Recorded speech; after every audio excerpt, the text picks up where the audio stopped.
Film ini diawali dengan memperlihatkannya seorang lelaki. Lelaki tersebut bernama Toru.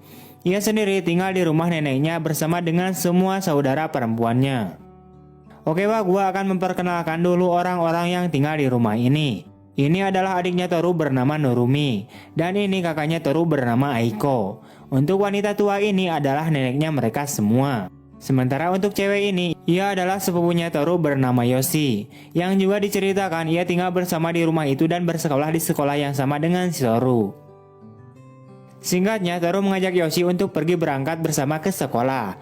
Saat sedang berada di jalan, mereka bertemu dengan salah satu wanita yang merupakan temannya si Yoshi dan juga temannya si Toru. Ia bernama Yuri.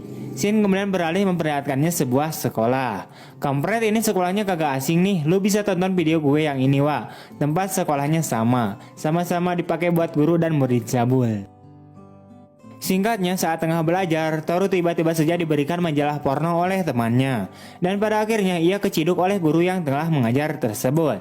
Guru tersebut bernama Patole, yang dimana ia juga sama mempunyai pikiran yang cabul. Pada saat jam istirahat, waktunya Toru dan teman-teman cabulnya untuk mengintip kemulusan para wanita mon. Salah satu temannya kemudian mengekspresikan kesangeannya, namun tiba-tiba saja mereka dikejutkan dengan para wanita yang sedang mereka bicarakan sudah berada di hadapan mereka. Setelah itu mereka pindah target untuk mengintip keseksian para wanita dengan berpura-pura sedang menyapu. Tak lama kemudian tiba-tiba saja terlihat seorang guru yang sangat aduhai dari kejauhan datang dan menghampiri mereka. Guru tersebut bernama Sakura. Ia kemudian mengajarkan mereka cara memegang sapu yang baik dan benar. Namun di sini mereka malah terangsang dengan kelembutan guru itu yang sedang memegang sapunya. Kayak lagi ngelus-ngelus mentimun gitu ya aduh. Namun lagi-lagi mereka terciduk oleh Patole. Akan tetapi kampretnya si Patole juga sama-sama curi-curi kesempatan pada bu guru Sakura. Singkat cerita, di malam harinya terlihat Toru dan keluarganya sedang makan malam bersama. Namun di sini menu makan untuk si Toru adalah dengan telur-telur kecil yang berbentuk bulat. Gue sendiri kagak tahu itu telur apaan. Telur ikan, telur kadal, telur buaya. Bagi yang tahu coba lu tulis di kolom komentar Sementara itu, Toru tidak menyukai telur tersebut. Namun dengan terpaksa, ia kemudian memakannya dengan sesuap nasi. Akan tetapi setelah memakannya, ternyata telur tersebut bisa merubah dirinya menjadi tak terlihat atau tubuhnya menjadi transparan. Ia sendiri awalnya tidak menyadari bahwa secara perlahan-lahan tubuhnya mulai menghilang menjadi transparan. Di sini hanya baju dan celananya saja yang terlihat. Namun saat ia mandi, barulah dia sadar bahwa tubuhnya itu menjadi transparan atau tak terlihat. Sementara itu, Yoshi yang mengira bahwa di dalam kamar mandi tidak ada orang, ia kemudian melucuti semua pakaiannya untuk segera mandi. Namun tanpa sepengetahuan dia bahwa saat ini si Toru dirinya tak terlihat. Si Toru itu masih berada di dalam kamar mandi dan melihat semua miliknya si Yoshi. Keesokan paginya, Toru terbangun dalam keadaan telanjang dan tubuhnya sudah mulai normal kembali. Namun parahnya, si Yoshi juga ternyata ada di situ. Ia melihat mentimun miliknya si Toru, karena tadinya ia berniat untuk membangunkan si Toru agar ia segera bersiap-siap untuk berangkat ke sekolah.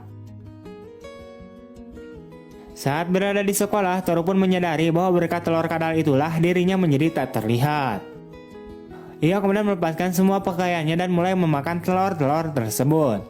Pada akhirnya ia berubah menjadi manusia transparan. Setelah tubuhnya tak terlihat, Toru kemudian mulai menjahili para insan wanita. Ia masuk ke kamar ganti wanita dan mulai menyerang mereka dengan menggunakan lidahnya.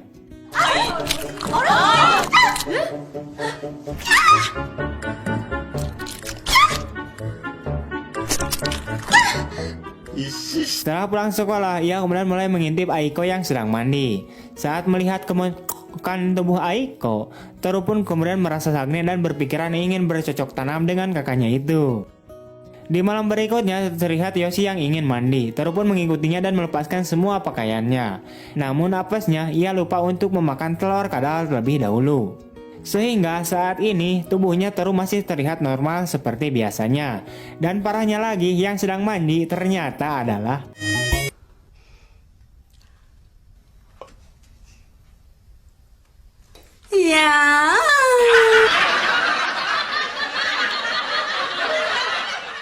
Alhasil Toru pun disidang dan dihukum untuk mencuci semua pakaian mereka semua. Singkat cerita, terlihat Toru yang sedang gabut. Ia kemudian mulai memakan telur kadal itu dan berniat untuk pergi ke rumah Yuri. Namun sayangnya saat tiba di rumah Yuri, Yuri tidak ada karena sedang berbelanja asin sepat ke Indomaret. Yang ada hanyalah ibu dan bapaknya si Yuri saja. Karena telah kecewa, Toru pun kemudian berniat untuk pergi ke rumah Bu Guru Sakura. Namun saat sedang berada di perjalanan, tiba-tiba saja dia melihat dua orang pria misterius yang akan melakukan tindakan kejahatan. Namun Toru mengabaikan hal tersebut. Sesampainya di rumah Bu Guru Sakura, Toru pun langsung menonton Bu Guru Sakura yang sedang melakukan senam dengan posisi yang sangat kampret sekali. Namun saat akan berniat untuk meraba gulung kembarnya Bu Guru Sakura, tiba-tiba saja mode transparannya habis, dan ia pun langsung bersembunyi. Tak lama kemudian terdengar lonceng rumah berbunyi. Ternyata yang datang adalah si Patole dengan membawa beberapa kue donat untuk Bu Guru Sakura. Namun saat Bu Guru Sakura sedang makan donatnya, tiba-tiba saja Patole menjadi sagne dan mencoba untuk menggali paksa lubang miliknya si Bu Guru Sakura. Sementara itu, Toru yang tidak terima Bu Guru Sakura akan dienak-enak, ia kemudian memukul kepala Patole dengan sebuah pot bunga dan kemudian bergegas untuk pergi. Singkat cerita, terlihat Aiko yang sedang mondar-mandir kagak jelas. Diketahui ia khawatir kepada Yoshi yang belum pulang-pulang juga ke rumah dari tadi siang sepulang sekolah. Aiko kemudian meminta Toru untuk mencari Yoshi ke rumah Yuri. Namun saat sampai di rumah Yuri, ternyata kata ibunya si Yuri, si Yoshi itu sudah pulang dari tadi. Ia kemudian berniat mencari Aiko di tempat lain. Namun saat di depan rumah Yuri, ia menemukan gantungan kuncinya si Yoshi. Dan tiba-tiba saja dia teringat kepada dua orang pria yang mencurigakan kemarin-kemarin. Setelah itu, Toru balik lagi mengetuk pintu rumah si Yuri. Dan ternyata babenya si Yuri menerima telepon dari dua orang tersebut. Ternyata kedua orang pria misterius tersebut itu adalah seorang penculik. Namun kampretnya, mereka itu salah culik, malah menculik si Yoshi, padahal targetnya adalah si Yuri. Penculik itu kemudian mengatakan pada babenya si Yuri bahwa anak bapak sekarang bersama kami. Mereka juga mengatakan agar babenya si Yuri ini datang ke sebuah tempat dan membawa uang tebusan. Sementara itu babenya si Yuri kebingungan dong. Lah, orang anak gue sedang ada di rumah kok. Pada akhirnya Toru menyadari bahwa si Yoshi lah yang telah diculik. Ia kemudian pulang dulu ke rumah untuk membawa kadalnya. Telur kadal maksudnya. Setelah itu, Toru kemudian mencari tempat yang dimaksud si penculik itu untuk menerima tebusan. Dan benar saja, Yoshi sedang bersama mereka dan lubangnya mau dibor kembali. Di sini Toru kemudian melepaskan semua pakaiannya, namun apesnya, ternyata jimat telur kadalnya itu telah hilang entah kemana. Akhirnya ia juga ditangkap dan dicangcang bersama si Yoshi. Akan tetapi, ia tiba-tiba saja melihat salah satu telur ikan yang nyangkut di dadanya si Yoshi bekas penjahat itu makan tadi siang. Sadar bahwa itu merupakan jimatnya, Toru kemudian berontak untuk memakan telur kadal satu-satunya itu.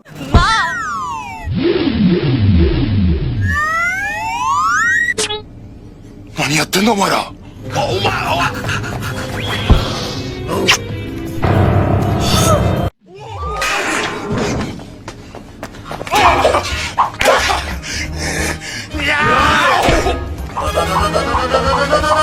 kamu